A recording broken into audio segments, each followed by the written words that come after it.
ಮಗುವಿನ ಸಾವನ್ನ ನೋಡೋದು, ಸಾವಿನ ಬಾಗಿಲನ್ನ ತಟ್ಟು ಬರೋದಿದೆಯಲ್ಲ, ಅದು ಪೋಷಕರಿಗೆ ತಾವೇ ಸಾವು ನೋಡಿ ಬಂದಂಗೆ. ಇನ್ನ ಶಿಕ್ಷಣ ಇಲಾಖೆಯವರು ಇದ್ದಾರೆ, ಡಾಕ್ಟರ್ ಇದ್ದಾರೆ, ಇಬ್ಬರನ್ನು ಮಾತಾಡಿಸ್ತೀನಿ. ಮೇಡಮ್, ಈ ವಿಚಾರ ಯಾವಾಗ ಗಮನಕ್ಕೆ ಬಂತು? ಈ ರೀತಿ ಪದೇ ಪದೇ ಆಗ್ತಾ ಇದಾವೆ, ಖಾಸಗಿ ಶಾಲೆಗಳ ಉದ್ದಟತನ ಜಾಸ್ತಿ ಆಗ್ತಿದೆ, ಕ್ರಮಕ್ಕೆ ಯಾವ ರೀತಿ ಮುಂದಾಗಬೇಕು? ಇತ್ತೀಚೆಗೆ ಅಷ್ಟೇ ಹೈಕೋರ್ಟ್ ಕೂಡ ಆದೇಶ ಮಾಡಿದೆ, ಮಕ್ಕಳನ್ನ ಹೊಡೆಯುವಂತಿಲ್ಲ, ತಿಳಿಸಿ ಹೇಳ್ಬೇಕು ಅಂತ. ಸೊ ಈ ಬಗ್ಗೆ ತಾವೇನು ಹೇಳ್ತೀರಾ? ಈ ಬಗ್ಗೆ ನನಗೆ ಬೆಳಗ್ಗೆ ತಾನೇ DDPI ಸಾಹೇಬರಿಂದ ನನಗೆ ಮಾಹಿತಿ ಬಂದು ಈ ಥರ ಆಗಿದೆ ಅಂತ. ಕೂಡಲೇ ನಾನು ಆ್ಯಕ್ಚುಲಿ ಬೇರೆ ಮೀಟಿಂಗಲ್ಲಿದ್ದೆ. ಸೊ ನಮ್ಮ ಲೋಕಲ್ ಇರುವಂಥ ಆಫೀಸರ್ಸ್ಗಳನ್ನ ಇಮಿಡಿಯೇಟಾಗಿ ಅಟೆಂಡ್ ಮಾಡಿ, ಯಾಕಂದರೆ ಯಾವುದೇ ಮಗು ಆದರೂ ಮಗುವಿನ ಪ್ರಾಣ ಬಹಳ ಮುಖ್ಯ. ಸೊ ಇಮಿಡಿಯೇಟಾಗಿ ನಾನು ಆಫೀಸರ್ಸ್ಗಳನ್ನ ನಮ್ಮಲ್ಲಿರುವಂಥ CRPಗಳು ಮತ್ತು ECOಗಳನ್ನು ಕಳಿಸಿ ನಾನು ಇಲ್ಲಿ ಮಾಹಿತಿ ತೊಗೊಂಡು ಇಮಿಡಿಯೇಟಾಗಿ ನಾನು ಸಹ ಇಲ್ಲಿ ಬಂದೆ. ಸೊ ನೀವು ಹೇಳ್ದಂಗೆ ಕೋರ್ಟಲ್ಲೂ ಆದೇಶ ಆಗಿದೆ, ಯಾವುದೇ ಮಗುಗೂ ಸಹ ಪನಿಷ್ಮೆಂಟ್ ಮಾಡಬಾರ್ದು ಅಂತ ಹೇಳಿದೆ. ಈ ಮಗು ಏನೇ ಮಾಡಿದ್ರು ಏನಾದ್ರು ವ್ಯತ್ಯಾಸಗಳಾಗಿದ್ದರೆ ಕೂಡಲೇ ಮಕ್ಕಳನ್ನ ಪೇರೆಂಟ್ಸನ್ನು ಕರೆದು ಕನ್ವಿನ್ಸ್ ಮಾಡಿ ಹೇಳಬೇಕು ಅಂತ ಮಾಹಿತಿ ಕೊಟ್ಟಿದ್ದೇವೆ.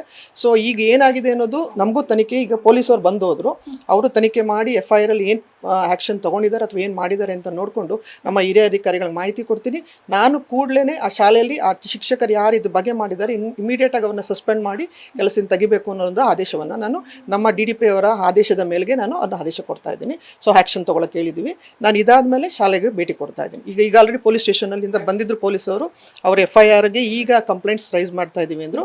ಸೊ ಕಂಪ್ಲೇಂಟ್ಸ್ ಕಾಪಿ ತೊಗೊಂಡು ನಮ್ಮ ಆಫೀಸರ್ ಕೊಡ್ತೀವಿ. ಸೊ ಮಕ್ಕಳಿಗೆ ಈ ಥರ ಆಗಬಾರ್ದು. ಈಗಿನ ಕಾಲದಲ್ಲಿ ಮಕ್ಕಳು ತುಂಬ ಸೂಕ್ಷ್ಮವಾಗಿರ್ತಾರೆ.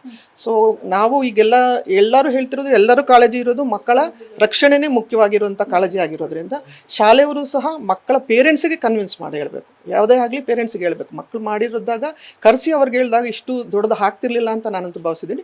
ಬಟ್ ಆದರೆ ಈಗ ಏನಿದೆ FIR ಅಲ್ಲಿ ಏನು ಬರುತ್ತೆ ಅದನ್ನು ನೋಡಿಕೊಂಡು, ಪ್ಲಸ್ ನಾನು ಶಾಲೆಗಳಿಗೆ ಹೋಗಿ ಅವರು ಯಾರು ಟೀಚರ್ ಇದ್ರ ಬಗ್ಗೆ ಏನಾದ್ರು ಮಾಡಿದರೆ ಅವ್ರಿಗೆ ಇಮಿಡಿಯೇಟಾಗಿ ಸಸ್ಪೆಂಡ್ ಮಾಡಲಿಕ್ಕೆ ಆದೇಶ ಮಾಡ್ತೀನಿ.